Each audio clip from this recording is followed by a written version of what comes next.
The global energy shift is driving demand for critical minerals, and among this group is uranium. On today's episode of Shifting Energy, we will examine the uranium market, tell you about ETFs tracking it, and factors that have turned uranium into a top performing commodity. Stay with us.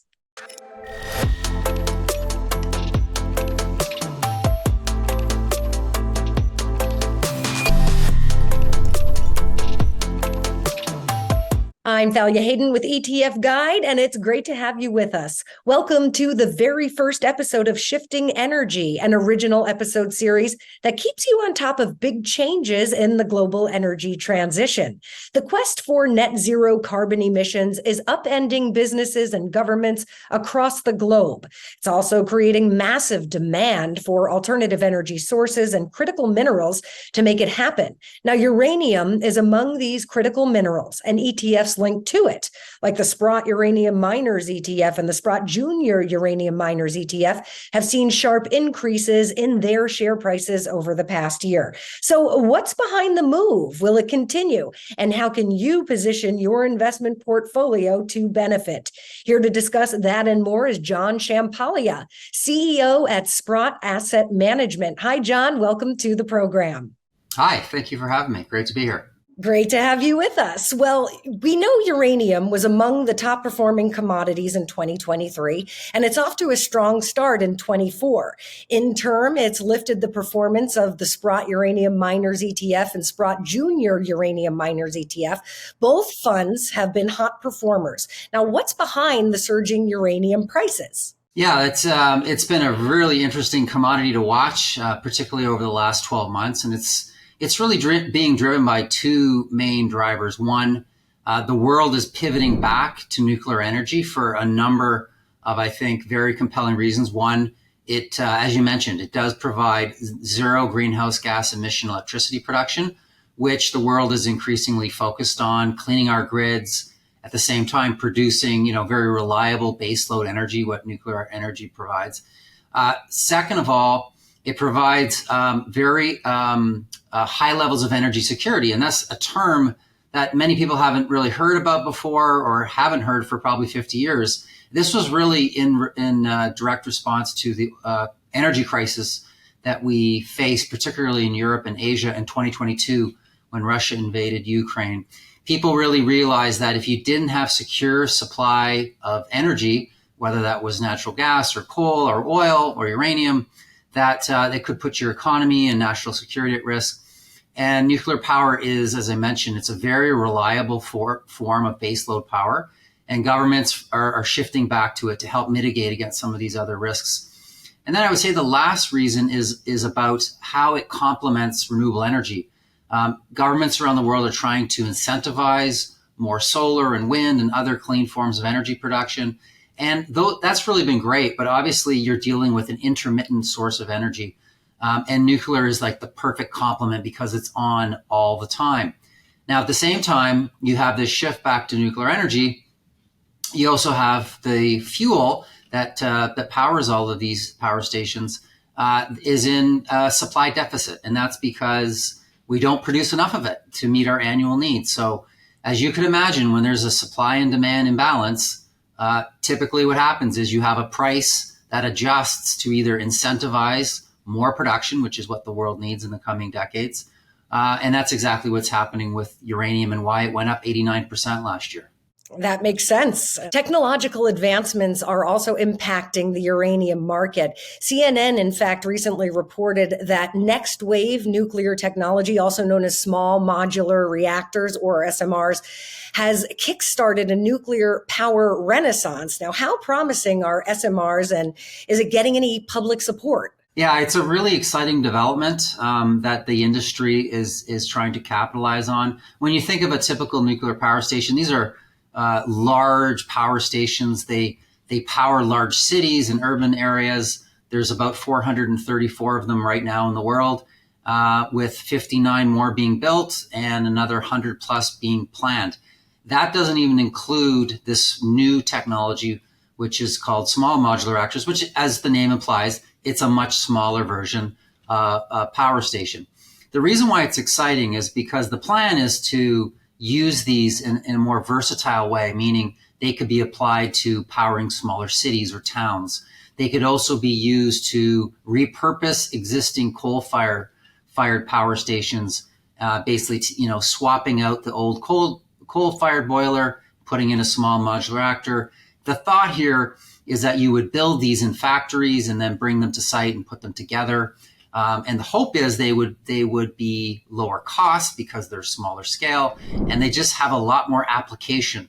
Everything from producing electricity to producing industrial heat. And there's a lot of excitement. There's a number of companies that are commercializing the technology. And once these are deployed, and we're talking about 5+ years from now, we could have hundreds of these new small modular reactors deployed around the world. And it is something that I think is very promising. The UK, the US, Canada, they're all at the forefront right now trying to approve new designs, commercialize them, and deploy them at scale. Wow, that is promising. And besides geopolitical factors, the global shift to renewable or clean energy is another key trend at work. Now, the International Monetary Fund recently said, quote, "The world remains far too dependent on fossil fuels. Wind and solar energy alone will not be sufficient to break that dependence. And nuclear energy represents a potential solution to both problems, providing a firm source of electricity that can complement the variable sources of renewable energy on electrical grids," end quote. So how is the scramble for reliable energy sources impacting the long-term demand for uranium? Yeah, I mean, that the statement you read out is just like a perfect summation of the stars kind of aligning. Now, remember, we've had this technology for decades. We built out a lot of nuclear energy capacity in the 1970s and the 1980s. And that was because we were focused on energy security at that time after OPEC really squeezed and embargoed oil. So there are a lot of similar parallels that are happening today. Unfortunately, not all of them are positive, but there are a lot of similar parallels to what happened in the 1970s and 80s. And it is why we think we're now entering another, a lot of people are using the term nuclear renaissance, another period of build out. And yes, that build out is really being led by places like China and India and the UAE. But we see a real strong commitment back to nuclear energy happening across many countries in Europe, South Korea, Japan, the United States, Canada. And we think this is going to last for not 1 or 2 years, but given the long lead times of these projects and energy policy in general, it's going to be very supportive for the uranium mining sector for the coming, say, 10 to 15, 20 years. Wow, that's exciting. One of the unique features of the Sprott Uranium Miners ETF is that it includes exposure to both uranium miners and physical uranium itself. Now, this innovative design offers a fresh approach to the uranium market compared to an all-equity approach. Can you tell us more about URNM's holdings and strategy? Yeah, well, a lot of investors, they look at the supply and demand fundamentals, and they look at the resurgence and interest in nuclear energy, and they naturally say, how do I get exposure to this in my portfolio? How do I invest in the sector?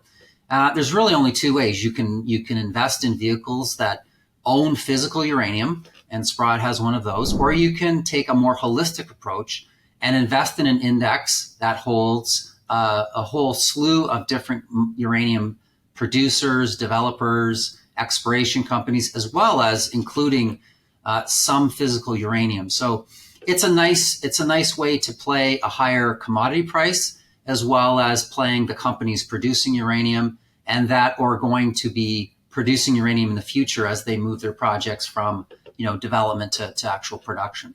So it gives you a nice cross section across the entire uranium spectrum. Makes sense. But besides URNM, your firm also manages the Sprott Junior Uranium Miners ETF. How does URNJ work, and what type of investor could it appeal to? Yeah, so URNJ is I guess an ETF that's designed to really play the companies that are very early stage producers or small producers and up and coming producers. So what we do with that particular index is we remove any exposure to physical uranium, and we remove the two largest uranium producers in the world, which are pretty meaningful players. So you really get the next tier of up and coming companies. It's obviously going to be more volatile. The companies are smaller cap, they're less liquid, and obviously they're still subject to a lot of expiration risks. So it's for someone that wants to take a more aggressive bet on higher uranium prices. So then how do you see funds like the Sprott Uranium Miners ETF and Sprott Junior Uranium Miners ETF being deployed by both investors and financial advisors inside an investment portfolio? Yeah, I mean, we really see a wide range of applications in terms of how investors are positioning this in their portfolio. We often will find investors that will put it within their energy allocation. Again, this is another form of energy. We sometimes find investors put it inside of a thematic related to energy transition or decarbonization. That's been very popular. Pairing it with renewable energy funds, that's another application that we see. And then finally, I would say we find some investors just allocate this in their commodity bucket. It's an alternative way to get exposure to commodities. Most commodity indexes do not include any uranium whatsoever. They're obviously heavily weighted to oil and gas and agriculture and whatnot, but most of these bellwether indices to get commodity exposure have zero weight to uranium. So it's kind of a way to tilt your portfolio to a commodity that you may be missing. Ah, we see. That was extremely informative. Hey, thanks so much, John, for the great insights, and we look forward to seeing you again soon. Yeah, thanks for the discussion. It was great. You're welcome. And that does it for today's episode of Shifting Energy. If you enjoyed the show, tell us in the comments section below by hitting that like button. To learn more about the investment strategies and ETFs we discussed on today's program, be sure to visit SprottETFs.com. I'm Thalia Hayden with ETF Guide. Thanks for watching, and we'll see you next time.